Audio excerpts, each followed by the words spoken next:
with Cosmos of the Cosmos. We're back after a wild high in the sky for September. And it was a wild intermission. It was a wild, yeah. Brandon got some news during intermission about Planetarium World that is upsetting him. Why'd you do that? Why didn't you wait until like before the shot or something? Anyway. Because I'll forget about it otherwise.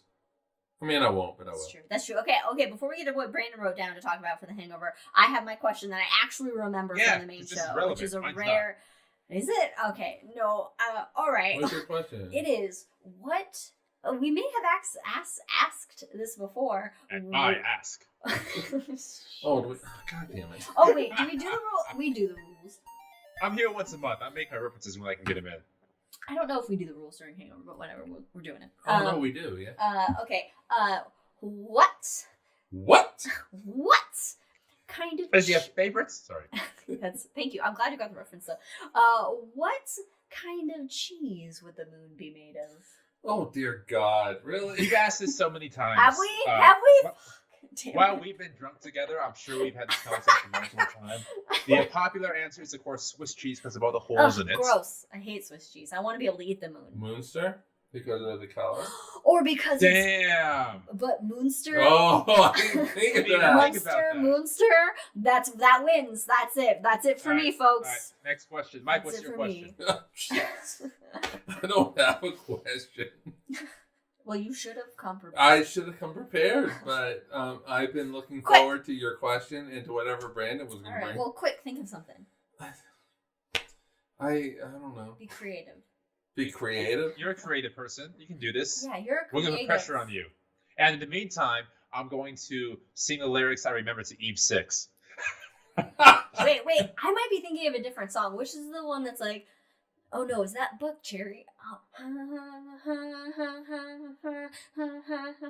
don't know. Brandon. She's something like nothing but faith and nothing hard. You know, I actually Beautiful Oblivion. Rendezvous and I'm through with you. It's not. I can't say it's like one of my least favorite songs, but when it comes up on Spotify, I'm not exactly happy. All right. So when you hear it, you're really choking on the rhymes. All right. So Eve 6 is a wonderful follow on Twitter. Like they're amazing. Actually, I would have never even thought to follow Eve 6 on Twitter. No, that's the random thing. Like they're relevant and make fun of people, and it's great. All right. Well, strong I have suggestion. to follow Eve 6 now. That'll ruin my whole metal cred. Anyway. Mike? Did you think of your question? No, because I was doing Eve 6. What's your favorite Eve 6 album? No, I mean, they're one hit wonder, which is one hit more than what I have. And so, Yeah, I never had an Eve 6 CD. No, neither have I had now 5. No. All right, so. Oh, wait. Federico says moon cheese debate. I would just like it is not casu marzu, meaning rotten cheese, made with I'm noticing we said meat. You meant meat and live worms. That's a cheese. I mean, I guess Italy's not known for its cheeses. I guess. No, I love cheeses, but I can't do that. Cheese, Gromit. Live worms. I mean, it's bad enough that cheese is already like just like bad milk, but rotten milk. But it's so good. All right, so we talked about India and the moon. We did. So check out the main episode, High in the Sky, for September 2023, now out on Spotify or on YouTube or wherever you get your podcasts. Okay, so India is only the 4th country to land on the moon? Sure. United States, Soviet Union, China, India. Yeah, and so only the 4th. Mm-hmm. Who would you like to see to land next? Besides the United States? Yeah. Or who has obviously the European Space Agency probably has the best. Do they have any moon missions that are slated? ESA. So ESA was originally supposed to partner with Roscosmos, Russia, to land on the moon, but then Russia decided to be assholes a couple years ago, and that's no longer happening. When is that new? You know what? I'm gonna say New Zealand. I've Oh, seen okay. New Zealand do it. I am okay. So let's think about this for a second now. I kind of want to say UAE only because they're doing a lot of purchasing within space as well. So I think they may be trying to purchase themselves a rover or create one and then buy a ride to the moon. Well, they which is fine. They did just go to Mars. Yeah, so that's true. I don't know all the countries that have space agencies or the capabilities. All right, so we got United States, Canada, Mexico, Panama, Haiti, Jamaica. Sorry. So we have Canada as theirs, United States. Actually, most countries technically have a space agency in one form or another, whether it's just launching satellites off other rockets, for example, or trying to build their own rockets. Okay. Most have their own space agencies. Okay, so here's a question. When you said most countries, it just popped in my head. All right, so we cheered India. Would we cheer North Korea with the same excitement? We are Team Space.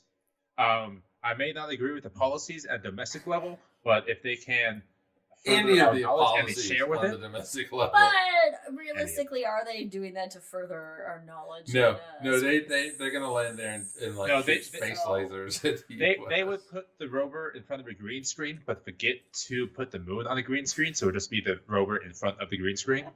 That would be. No, but I thought the same thing.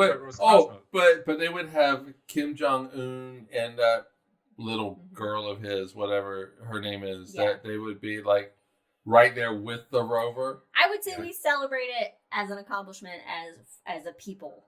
For the people. Because, I mean, the people that are, if this were to happen, it is the people of North Korea that were forced to build it and starve for it, and so it's really their accomplishment.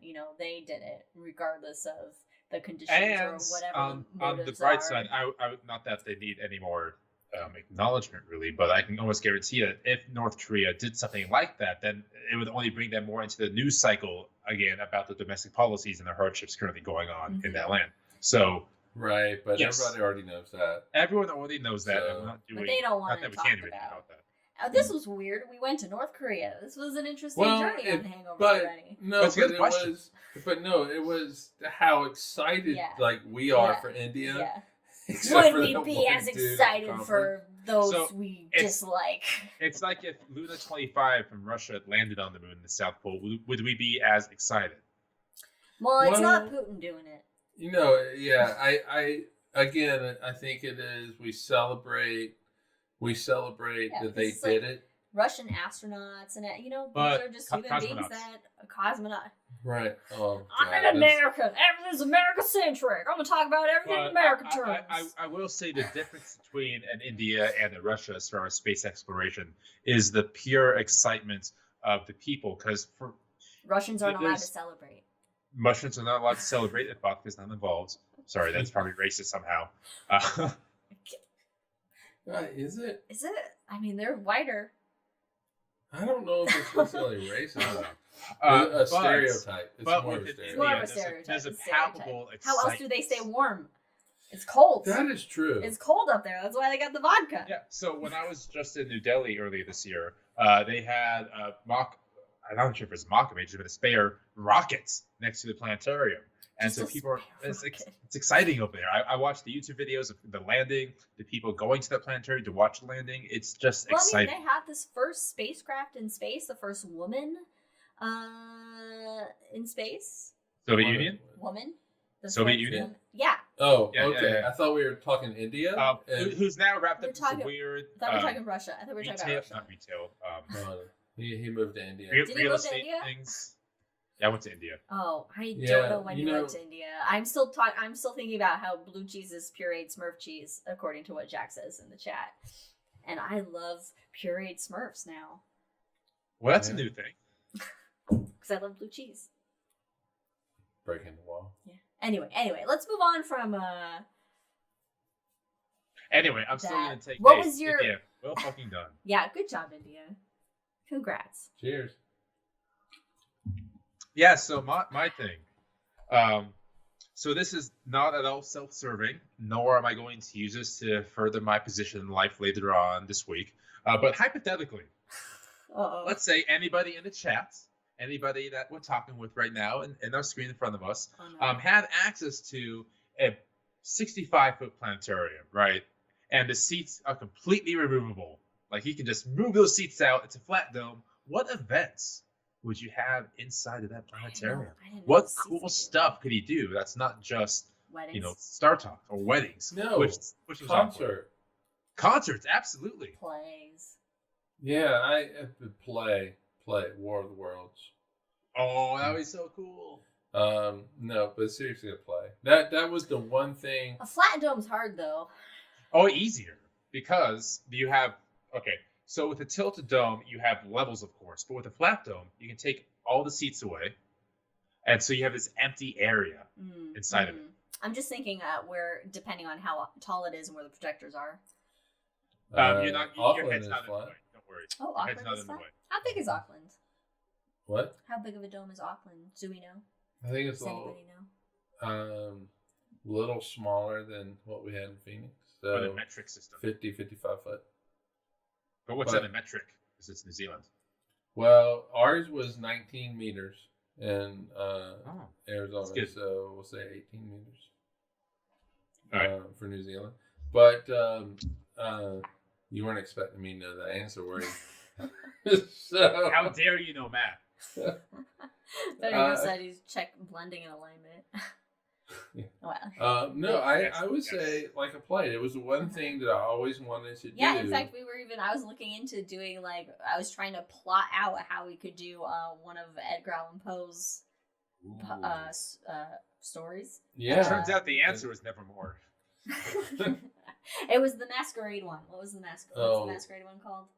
Oh, was it Count of Monte? No, it was like I don't know. I gotta look up. Because Count of whatever it is actually has a masquerade as well. Oh, That's I Alexander Dumas.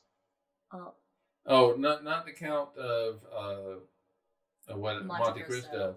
There was I get you, but there was a story that Edgar Allan Poe maybe did it is that one. Then. that where this guy he felt slighted by this other guy, and they went to this masquerade. Mm-hmm. The cask of Amontillado. That's what it is. The cask and of so he got him drunk. That's what it was. And then lured him into this thing and just walled him up. Yeah. I was thinking. I was in the process He of really likes walling his victims up. Yeah, and the last thing that he hears before he walls him in, his victim, is the victim starts to laugh, and that type of thing. Yeah. It was. I think that's the one it was, and we were gonna plan on trying to do it for the dome. I was just starting outlining visuals on how it could be done or how we could have actors in and stuff like that. Right, and it was harder because we had a tilted dome with stadium type seating. Yeah. So it was definitely going to be but it was going to be like a whole interactive. Well, not interactive, but I think that same story is told on Netflix, narrated by Christopher fucking Lee. This came out, obviously before he died, but I think it's one of the short stories. So check that out. Okay, but I think a play, but just because we did art, I had actually talked to a couple of musicians and talking about getting music in the dome, and that actually fell through. We actually had agreements, but it fell through. But the play was always the hardest because, powers that be, they start to think, okay, what are the political messages? What, that type of thing. And so it didn't work out, but we had talked with some people. There's like a playhouse in Phoenix. It's like the main one, and we had talked to them about it, but it just never worked out. But I always wanted that because I really and truly always wanted that play to where the dome was a character and essential to the progression of the plot. So that the dome actually becomes part of the plot point somewhere. But it just never worked out, and I was always disappointed by that. So. Jack says he did readers theater behind the dome in the superstructure. It was fun, but it was hard to get the visuals timed right. And the readers had personal lights for their face. Well, that's cool. That's cool. That's like very Greek. The Greek theater. When they had not the muses, but the whatchamacallits. Yeah. Yeah, they're I drama like masks, that. basically. You are writing all this down. And actually, you know what that reminds me of? That reminds I me have of. a list of It things. reminds me of in Snow White and the Wicked Witch and the mirror and her face. Oh yeah. Being in the mirror, or the fate, not her face in the mirror, but the mirror's face, because it was a mirror on the wall. Right. Situation, but so yeah. I'll read you a couple of my thoughts that I've written down over the course of a plane ride, and maybe I'll jog some thoughts as well. So of course, number one is theater, right up there. Hey. Dome as a character, because I remember Mike talking about that a while ago, which was a really cool idea. Same thing as theater, but also combining a dinner. Murder mystery would be really cool inside a dome. That's fun. That's fun. Yeah. Murder in the dome. Oh, and then include stuff behind the dome. Yes. Yeah. Yes. So and lighting. I see. I was gonna say I see a stereotypical lightning effect happening with some silhouette of something. So if you throw the like a haunted mansion, fog in there, you can have like a ghost effect. Yeah, exactly. But also like a haunted mansion where the walls go up and then there's like they flashlight and yes, hang person hangs. Yeah, that's what I'm saying behind it. Yeah. Oh, it could be that or anything, a silhouette of someone with a knife or So there's always yoga in the dome as well. Yes, that's that was shown at no, it wasn't. The meditation. It was a meditation feature shown at Done. Yeah, and that's kind of a common thing, which is fantastic. Yeah, but that's good. That's a fun thing to. Wine and charcuterie underneath the stars. Yeah. Excellent. Beer, cider tastes. Video game tournaments. I was gonna say video game night, either it's like a custom game made for the dome or just playing video games. Because go ahead. I was just gonna say Unreal. The Unreal Engine can go into at least the planetariums we're associated with, and so or will be able to, and so you can bring in those type of game. It doesn't even have to be a tournament. Just come play this. It's 15 minutes. You come and you play this environment. But also, if you have a flat dome, and you could set up where your seats are in the round, and then depending on I don't know the resources or the computers needed for this, but you could have a certain amount of people that are playing actually around the dome in a different section, so they're playing at the same time. Either they're multi-playing together or they're playing their own kind of thing. And so in this hypothetical situation, which you're talking about, there are seats, of course, but then all the seats are removable. That's a cool feature. So it's possible to have bean bags down there, and mats where you can recline, and you could give a night sky show where people are actually laying down as if they're looking at it, and you could introduce some 4D elements to it. You could put maybe some bushes around, potted plants around the side, and then you could put in a pine tree air freshener or something to get the smells of the forest. Like a fake campfire. Yeah, and maybe a fake campfire, or maybe like a little heater that has the heat radiating like a campfire, or maybe a fan with wind blowing or something. Or this is really cool. In this increasingly hypothetical situation. Yeah. Of course. As I channel my Mark Twain from this the Star Trek episode. Yeah. You should reach out to Science Center of Iowa because they have removable seats where they actually do, I think, put bean bags out and stuff like that. I mean, why wouldn't you? That would be. So does another planetarium in Illinois. Oh, nice. A lot of them there. There's a couple. Now, you know what? I mean, I always love a good tilt on a dome, but I'm feeling for shows. Day-to-day shows tilt. But for the opportunity of bringing in other things, a dome that you can change the tilt. Hey, you know what? To be honest, it's not funny. Our projection dome at work, you can change it. That's true. They can go back and forth. Not that I want to, because we have those. St. Louis doesn't have fixed chairs either. They have a huge dome, don't they? They have a huge dome. It's flat. Dome or something. It's flat too. If I remember right. I don't know. I would think having the ability to adjust the tilt of your dome is actually cooler than say like I don't Well, know, okay, like so LED dome. But I will say, because Federico is listening to this and he's kind of freaking out, I'm sure. The ability to move the tilted dome involves a huge, incredible amount of work. Not just by moving the dome, but moving the projectors and the geometry and the alignment and the blending. Maybe everything's on its own. It's on the same Right, rig, and then it all tilts together. Then you don't have to realign. Engineering involved is insane for that. Okay, well, I like the idea. Smart people that can make that shit. I don't know. That's a lot of money. It's a lot huge of lot. At that point, seems like a vanity thing. Seems like a lot of welding. Don't you fucking dare, Mike. It just seems like a lot of welding. It seems like a lot of welding. So in any case, I left with a video game tournament. Or you have just a separate set of projectors that are for like a tilt. Oh sure. Maybe it's only a certain tilt. The projectors are actually attached to the dome, so as a dome tilts. Yeah. It well, goes, if you can do it as a test dome, then you can do it as a normal dome. That's super scary. Anyway, no. This is a good conversation to have. The other ones I have is a local film festival, an annual local film festival. I doubt it would be a full dome. A movable LED dome. There you go. Yeah, well. Make that $10 million. I know, right?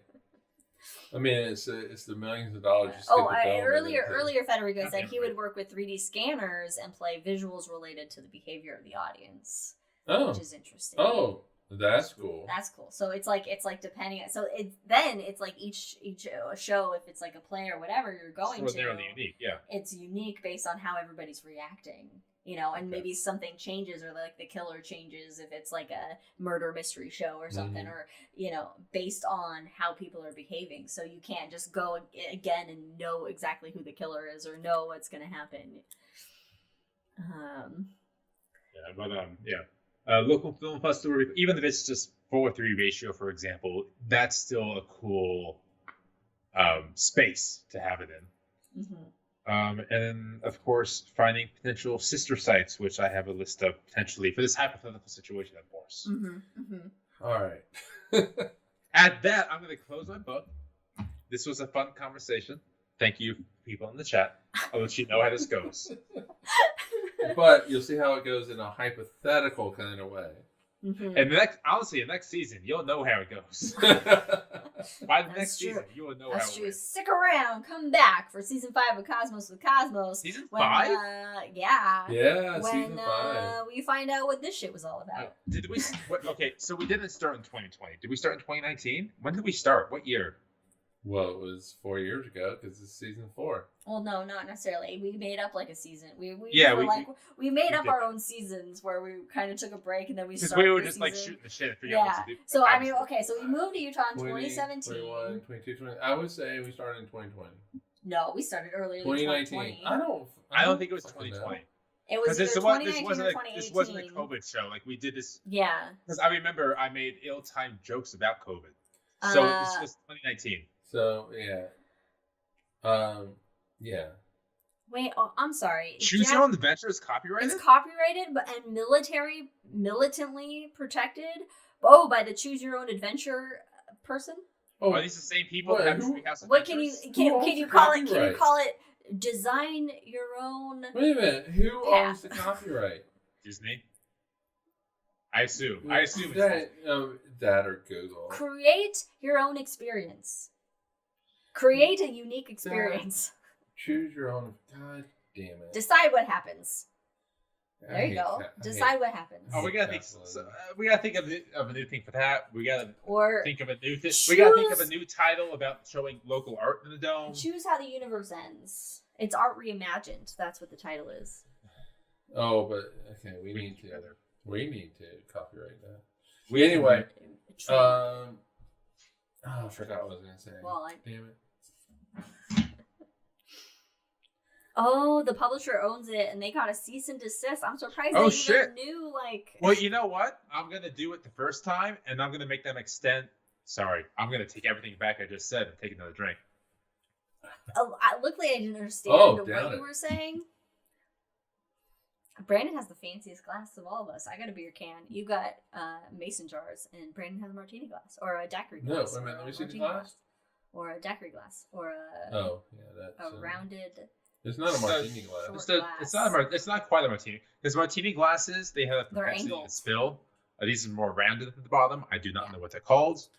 Daiquiri glasses? Because daiquiris are usually in the round. I want to go with yes. Well, daiquiris had a little shape to Martinis are usually this triangle. But I will say, having the ability to ask Planetarium people this question will be immensely helpful come this week. Join us for season 5 of Cosmos of Cosmos when you find out if this was helpful this week for Brandon. But you know what? Hey, what day did we decide? December 3rd? That's our 100th episode. December 3rd, everybody, is our 100th episode. Join us on December 3rd when we don't know what will happen yet, but there will be something special. It's gonna be maybe we'll get cake. You know what? In all honesty, if you have ideas that you want for it, let us know. Yeah. Mm-hmm. Doesn't mean we'll do it, but... The package arrived! Yeah, I was wondering, Jack, if you got your gift. Did you? I'm glad you got it. Did you open it? Or do you like it? Is it okay? Oh, did you open it? Please tell me you opened it. We went on an adventure around Eugene because the dogs and Winter were at a vet appointment, one of their yearly right. checkups. So and we went to Eugene Science Center. We had time to kill, so we went to Eugene Science Center and we saw something that was perfect. We thought was suited Jack just nicely.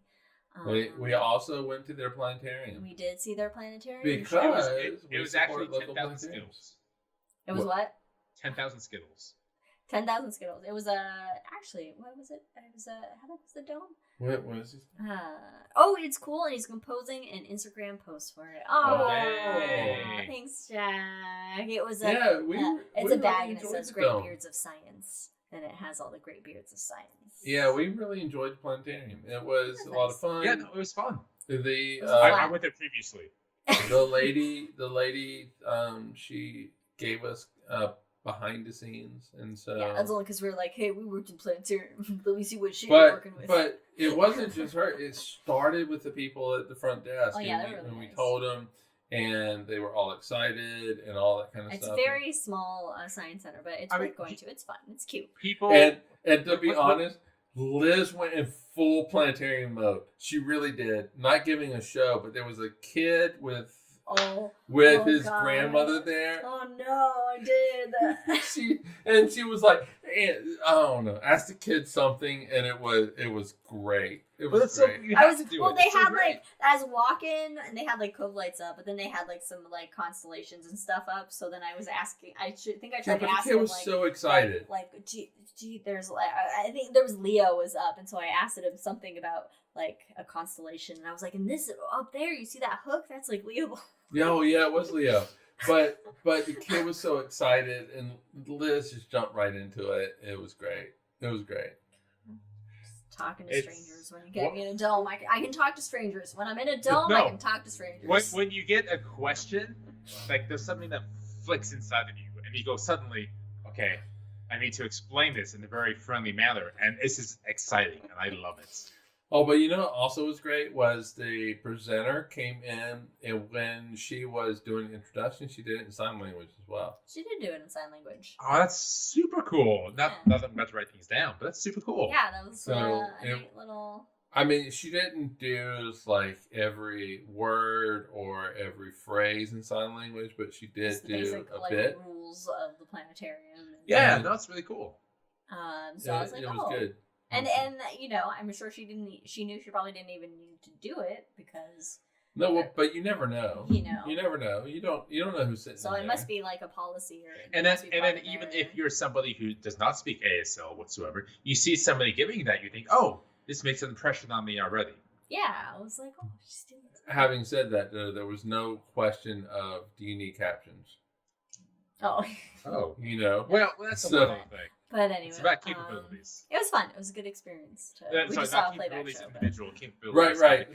But my point is that you come in and you do sign language, but then there's no captions or anything for me to actually for the rest of the show. Yeah. I'm sure maybe if there was somebody that was deaf or hard of hearing that. There would have been. Yeah, but even creating live captions is very difficult. Yeah. Right, or they would have but- had a caption file but- or something. There was only Mike and I, and then like a grandma and her Grandson. This is 4 Yeah. of us in there. Those are the good shows, though. Those And the best. He was were- excited through the whole thing. He would talk through the whole thing, and he was just kind of like, "What?" Yeah. and like stuff. And I was just like laughing. That But makes me what's happy. really cool is that when they get to the credits, Liz and I are like, we know them. We know Oh them. yeah, there we was, know it was them. a bunch of people that were down the Planetarium that's, field that had we know them. been involved in the making of it. I was like, Yeah. "Oh, It was great. It was Yeah. great. Oh, Amy's part of this. That's so cool. mm-hmm. So, Mhm. yeah. So yeah, Federico thank you Federico for says- supporting me. Federico says live captions. Yes, struggling with them.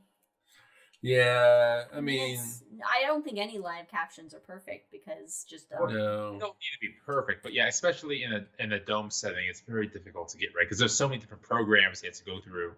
It's tough. Right, but that's in a live show. This was a pre-recorded yeah. show. Yeah, this was a pre-recorded That's show. much easier. Then you can just play a caption file. So, but yeah, I mean, I read my TV shows. I read my movies. Although you often don't have your glasses on to be able to read them. No, because I either Or have. your Are you contacts in, because- talking hearing aids? No, because sometimes you're like, "What was that?" And I'm like, "Did you not read it? Because it's readable." there. What? Yeah. No, And then I repeat it for you, and I'm like, Yeah. you could read it right there, but you can't see it. no. I was Okay. Jeez, I feel attacked. All right. Well, I try to use captions. I like captions because there's a lot of like No, low you levels that I cannot. can't You hear. cannot talk now about that. So, only because you can't hear her. You're because not you the don't only wear one who glasses. listen to their music loud. I listen to music loud. All that double bass loud for years in my ears.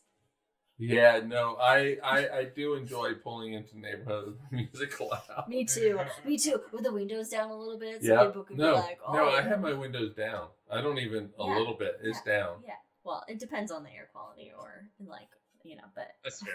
That's fair.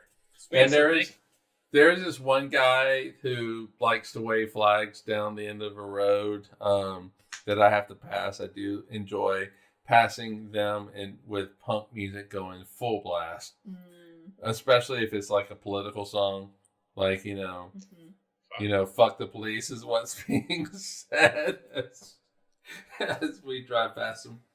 Jack says he still has to specifically ask for caption files from producers when Yeah. they should be automatic. They should be automatic. They honestly should be. And they should, Okay. I think, legally. I am going to take off my hat. Oh, good day, sir. Day, Good sir. day. This is Good the day.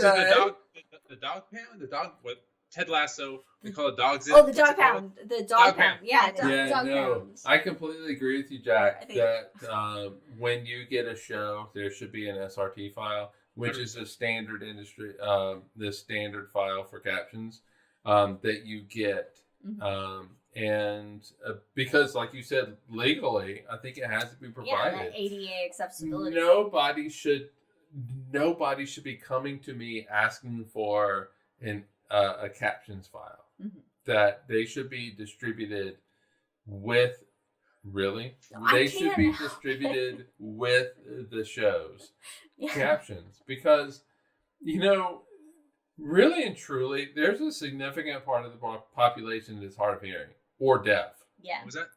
Yeah. Yeah. Oh, see, but No, in but- this No, context, I agree. it's No, not I- even but funny. there's It's- stuff- Emphasizing the point. Well, yeah. and it's like I've heard like Oppenheimer is like a lot of it's hard to hear because he chooses not to And it was, record honestly. actors, and there's a lot of low level stuff, and I have trouble with low level. right. Hearing low level, so I do like having captions. But then sometimes I focus too much on reading the captions that forget to look at what's happening. But yeah, no, Yeah. but that's the thing though, is that you do have to go from caption to action. Mhm. And for TV it's easier. Yeah, Because it's right there. But for a dome, it is caption, action could be anywhere. Hopefully Right. action is kind of in front of Right. you and up. Right. But Yeah. because I think it was 2000, the year 2000, so Just 23 years ago. 2000. Yeah. No, I'm sorry, it was 2021. Oh, okay. 22 years, that's that's a big difference. Actually, 22 years actually, ago. have you watched stuff from 2000? Well, It's like 1990. I went to get my hearing checked, and so I was in my 30s at the time, early 30s, and the hearing doctor was like, he did the test, and he was like, you have the hearing of a 65-year-old. Which is not what you want to hear. But then you want to go, how do you quantify that? So then it was a whole science thing. But I actually do have dead parts in my hearing. It's really weird because when you go to do the hearing test, they do the sound, right? And if you don't hear it, they increase the volume. But it gets to a point where you actually can feel the air pressure. And so you know that sound is happening. Right. And so I literally asked the guy, I'm like, okay, I hear the so that's what I feel. I feel so I feel the air.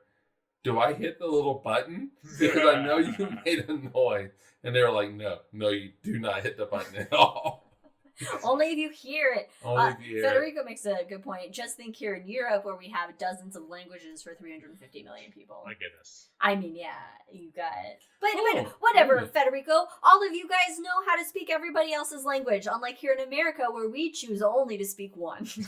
Well, to be fair, except for when we're in high school and middle school, when we're forced to learn at least one other that we quickly forget and can remember keywords like manzanita and Dio de los Librarios. No, that didn't even make sense, what I just said. And it's biblioteca. But if I can go my American centricism mind here, that's likely because if you're in the country, you can drive for 12 hours in any direction and still be in the same country. In Europe, you drive 12 hours in any direction. You go through 5 different countries. Hence why world wars started. They're too close together. But seriously, all right, speaking of languages, though, what has always fascinated me about Europe is that we're more willing to learn about other people and get to know them. Yes and no at the same time. Well, except for except for many times, yes. Depends on the century. Yes. No, but all right. So France, Germany, Italy, Spain, very close to each other. We're not gonna bring England into this because they're separated by water. That's weird. That's weird that he could be in Slovenia if he walks whatever 5 kilometers is. That's miles. right down my road. So what has always fascinated me is you have these countries, these groups that are right next to each other. 5 that can just France, Germany, Italy, Spain. I guess there's 4. But anyway, you have those 4 countries, but they have 4 different languages. How does that happen? It just seems like to me, like here. This is a good question. Here in the U.S., because we came over with one and we eradicated everybody else. We did come over with one. We came over with a couple. But you have like what was it? We bought the shit from the French or something. Yeah, Louisiana Purchase in 1903. Yeah, that one. But South Carolina to California separated by. I'm sorry, 1803. I said 1903. I meant 1803. Like 3,500 miles or something like that. California originally, a lot of people speaking Spanish and stuff like that, but it's all English now, and I realize we've had 2 centuries and stuff, but France, Germany, Italy, realizing Italy is separated by some mountains with Germany and France, but they're so close to each other. How do you have such different France and Italy, they're part of the Romance languages, whereas Germany is not. German's not a Romance language. But it's not Romance because it sounds romantic. It's Romance because it's Latinized, based in a different language. It's also because it sounds romantic. It's not at all based off of that. It's 100%. Have you watched the Hallmark Channel? It definitely is. No, but it's based off of a variety of tribes, and they all Right, but German is not Latin. We just, Federico says we just don't want to mess with France. Yeah, the French they're so full of bread and cheese. Franks, honestly. I mean, really, they got a big baguette up themselves. I mean, everybody hates the French. Except for we love their fries. But I hear the fries are Belgian. No, wait a minute, hold it. That might be waffles. Waffles, Belgian waffles. No, no. Oh, actually, I heard French fries. I mean, we stole pizza from the Italians. No, it's true. No, we do it better than Italians, though. No. Federico, my guy. What about Neapolitan pizza? Up and down Italy. Or a margarita? I still think a good American pizza. I am so sorry. I still think it can be improved on from the Italian version. I'm so sorry. That's only because you want more cheese and more meat. No, but I seriously. Pasta, I'm right with Italy. I seriously think that French fries. They say it's French. It's actually Belgian. Oh. But I might be confusing. I don't know. Look at me. I don't even know basic geography of the United States. Where's Ohio? I don't know. It's somewhere over there past the middle. But even Denmark was attached to something. They were all attached to something, and they were all based. It's either attached to Germany or France. I mean, it's all the Italian tribes conquered by Romans who conquered the Greeks, who then went and tried to conquer all the Germanic tribes, but then they got too cocky of themselves and their leaders got a little bit fucking crazy, which I do want to say that at some point in my life, I want you and I to go on an Italian tour of food. How about just an Italian tour? No, just let's honor Anthony Bourdain and I would love to just travel the world for the best food spot. No, you seriously. Have a couple years, it gets boring after a while. What? That's because you have to work while doing it. This would be. And Bourdain wasn't. But okay, there was a time. Bourdain had his own demons. There was a time when, with my current employer, when I did travel, and my highlight was always just trying the food, and from trying. Is that Welsh, Jack? Is that Welsh? What the hell is that?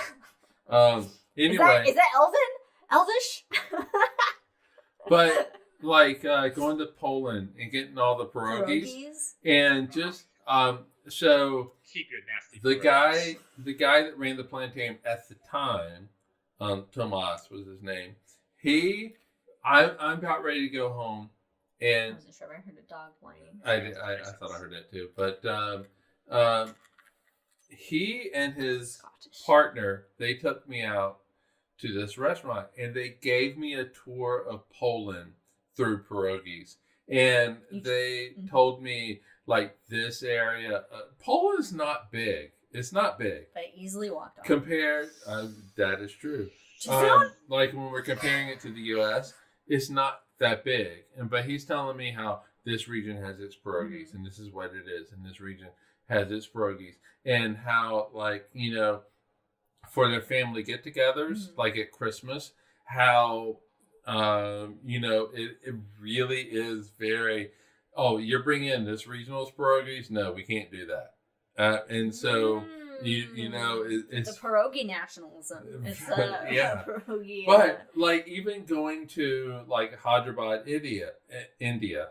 Okay.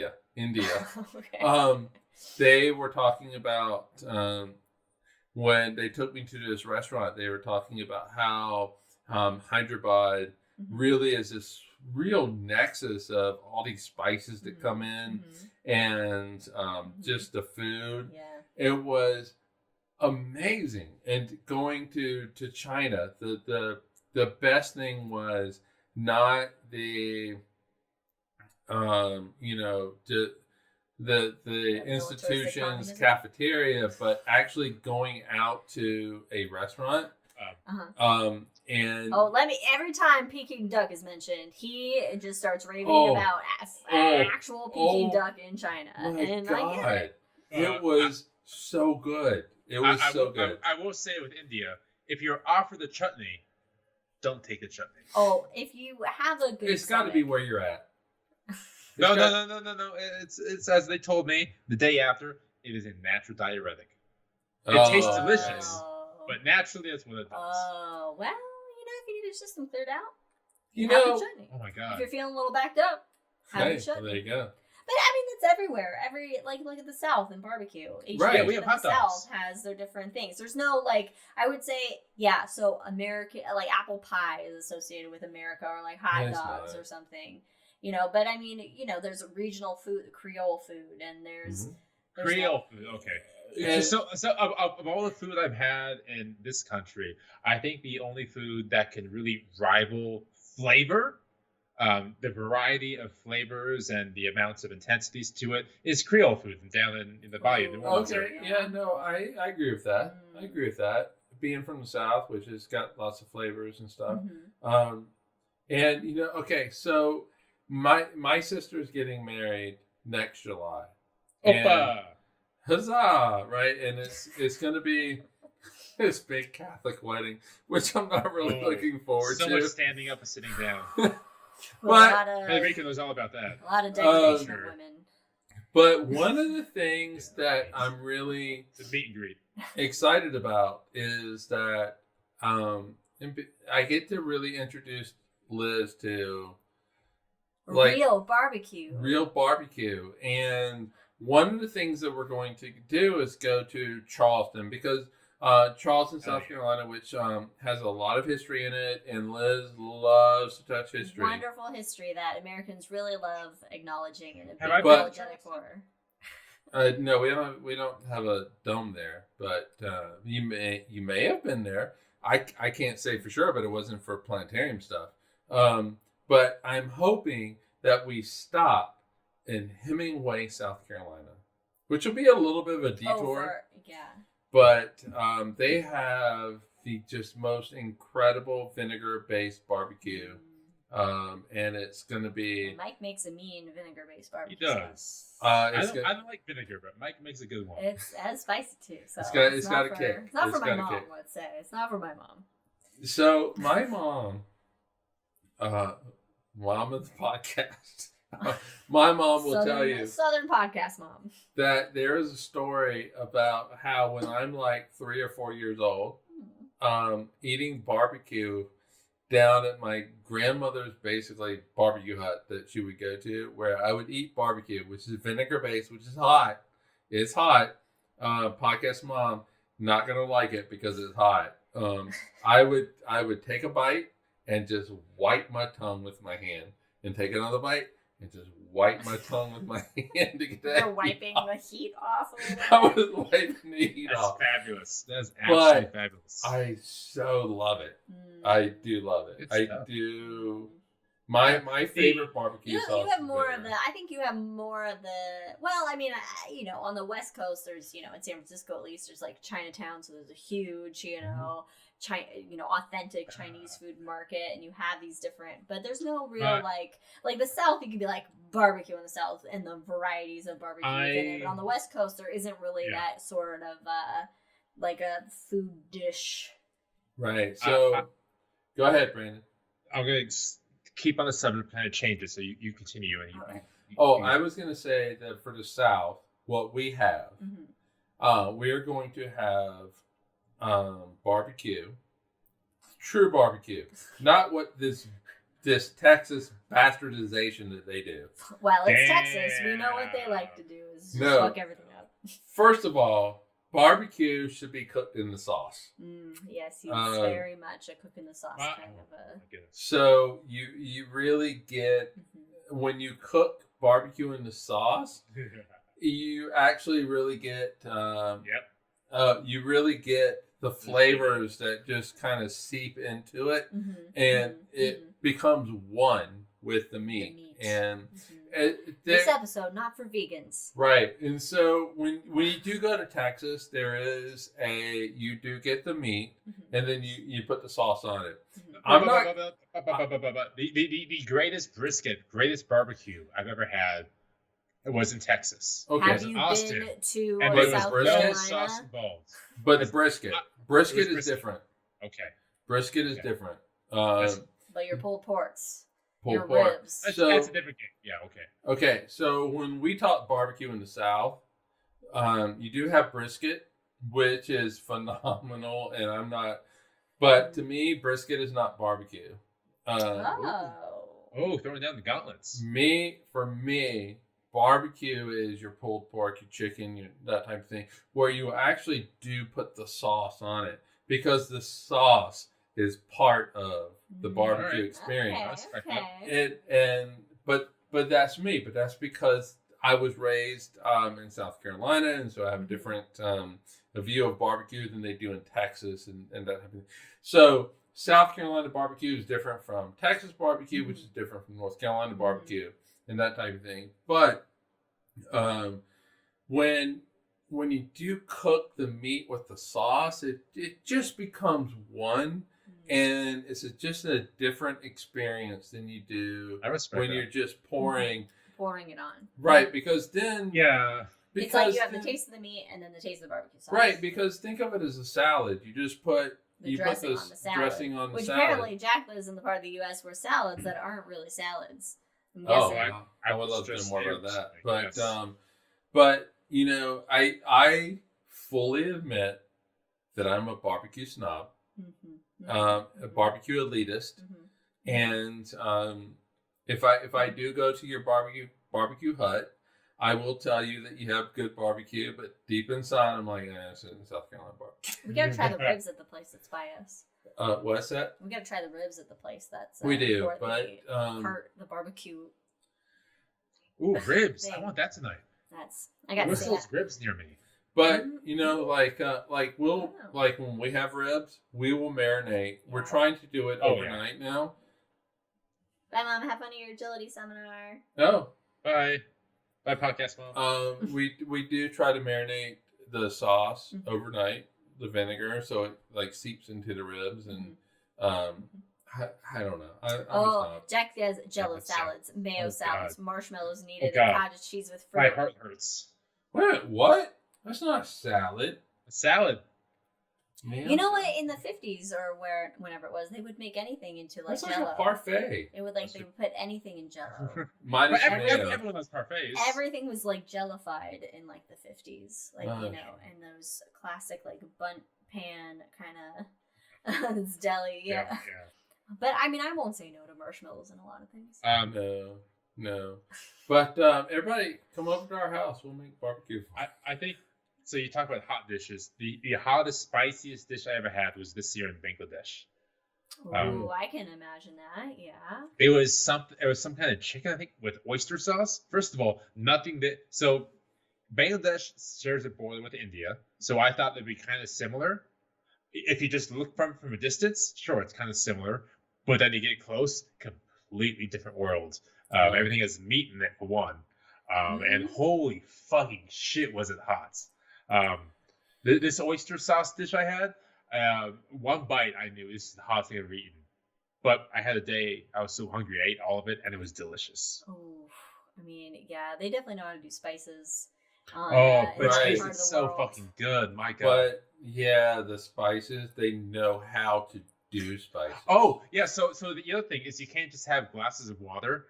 Because you have to get bottles of water. So every time I finished the bottle of water, I would have to point to them. Because in that part of the world, they don't come check on you. You have to call them out and say, hey, I need you. Come here. And for me, I don't like doing that. So I felt really awkward, sweating, and saying, I need more water. Yes, right, but water's the worst thing you can do. So okay. There was nothing else. There. Is that? No, I get it. So there was... I spent a summer at the Indiana University cyclotron facility where I worked on a project about neutrons, interestingly enough, which has nothing to do with the cyclotron. However, we did go to Fermilab outside of Chicago. Yeah. And there was a guy that was part of the program that I was in, and we went to a Chinese restaurant.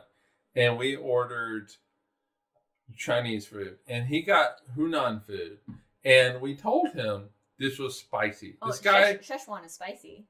This guy... I thought Hunan was the more mild. No, I'm sorry. Szechuan is the spicy region. Okay, then you got Szechuan, but Hunan is also spicy. Oh, okay. But he's like your mom.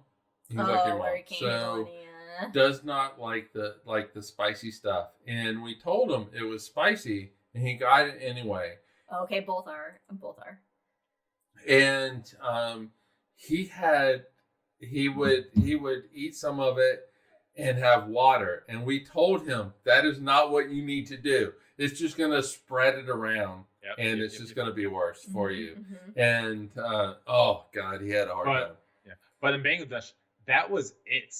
There were no other juices. Yeah. There's no alcohol there. Well, because their palates are used to the spicier food, so they don't need it. Oh, my God. That takes me a whole other down another avenue with the Bangladesh food. But I do want to hit on Federico's a great difference from Italy and the U.S. is that they don't have sauces. You know, it's usually oil, vinegar, and salt and things. Which that's why there's a difference in sizes between the U.S. and Italy as well. A lot more plus sizes. A lot more plus sizes. Oh, got you. A lot more plus sizes here in the U.S. because we like our sauces, like the ranches. Except Brandon does not like the ribs. Oh shit! Do we have ribs? I had salmon already. No, I know, but do we have ribs in the freezer? Ribs. All right, so in any case, folks, we've been going on a hangover for about an hour now. Yeah, we're just we're taking a long break, so we're really hangovering it, you know. Yeah, but are people enjoying it? Well, they're participating. They are. So they're clearly still watching us, except for my mom who had to go to her agility seminar. So if we continue the hangover, I need to use the facilities. I think we should probably wrap it. Okay. I mean, we've talked most of the episode just about food. I really want. Oh, thanks. Ribs. Thank you. Anyway. Oh, I'm in charge. That's right. I'm in charge. I'm just like somebody else. This is what's episode. All right. I've only had the one beer. If I am in town, I will lead the next episode. That is going to be, when is it? September 24th. High in the sky. Damn it, Brandon. September 24th, where we talk about October's high in the sky. Mm-hmm. And for us, anyway, there's an eclipse in October. I'm excited about it. Is it a total eclipse of the heart? Oh, okay. It is a total eclipse of the sun. Or an annular eclipse of us. It's an annular eclipse of the sun. Yeah. So you're in charge. I know. Go. Okay. All right. Anyway, this has definitely been a hangovery hangover. Thank you so much for joining us. We'll see you again September 24th. We'll be back. Follow us on all the things in the meantime at Drinking Cosmos on Twitter /. No, okay, just Twitter. On Twitter. Drinking Cosmos to Cosmos. Everywhere else, we will have the shot with Cosmos to Cosmos. Little shot-sized bits of astronomy science coming at you every other Wednesday. So while we're on break, but in the meantime, live long and prosper. Cheers, stay safe, y'all.